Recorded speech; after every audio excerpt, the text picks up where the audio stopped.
there are two very distinct audiences that are buying now. There's obviously the folks who hear the government wanting to take away, rights and this kind of thing, or limit rights, if you will, and that certainly drives some of this. But the real issue is the effects of terrorism. I mean, we obviously had the terrorism attack in Moore, and then of course San Bernardino comes along. People are now at least aware that this is now coming closer to home. And many people that we've talked to that are coming and getting their very first gun have just decided that they want to be able to protect themselves and their family if, God forbid, something should come up. They just don't want to stand there and take it. They want to be able to do something. And I admire them for that. That's what the Second Amendment was really all about. Oh, the vast majority are handguns. Yeah, close to 68, 70% right in that area are handguns. The rest are long guns. And of the long guns, a lot of those are home defense guns, like shotguns and that kind of thing. Why do you think that it was handguns primarily? Because they want to be able to protect themselves and their family, and a handgun is the easiest access to that because they can take that with them.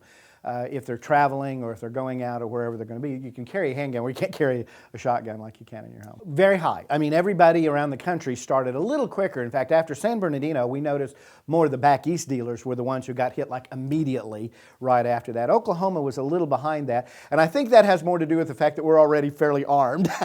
But you have an awful lot of folks who've never been armed who are now moving in to do that, and the sales are reflective of that. We had our biggest month in December that we've had since the end of Sandy Hook, which was such a tragedy. First of all, the statement is these people that are doing this for a living. If you're doing this for a living, they already have an FFL. The process of how you go and purchase guns and that kind of stuff is a requirement that you have to be federally licensed. So who this is really going to be bothering is the families who in turn have a gun they want to give to their adult child for the first time. Now they're going to have to do a background check, okay? Or if a wife comes in and buys a gun for a husband, she's going to have to do a background check on the husband before she gives it, or vice versa.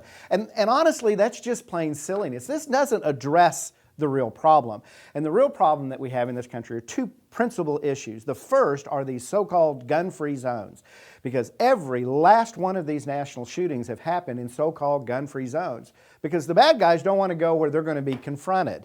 So that makes sense if you think about it. I think they need to get rid of that completely in this deal. The other are mental health issues. We have 50 states with 50 separate sets of rules of what is considered mental incapacitation, and we need to work through that and come up with a plan that's fair and adjustable to those people that have issues so that we can get through that. And if they want to be able to purchase a gun, if they're sent to the system and said, hey, no, I'm sorry, they've been court committed within a certain period, then that makes sense. And all of us would agree to that. But this deal of just throwing out stuff, it's just another attempt to try to do something. And that's what gets me, is let's focus on what's really at problem here, which is the mental issues that we have in this country and these gun-free zones, which need to quit. I think probably the biggest thing that I could pass on to the public is if you're thinking about getting a gun, to do it and do it right. Learn, take the lessons, learn how to handle them safely, get a safe and so that you can store them, correctly and that type of thing. But be prepared. We're in a different world today than we were just a few years ago.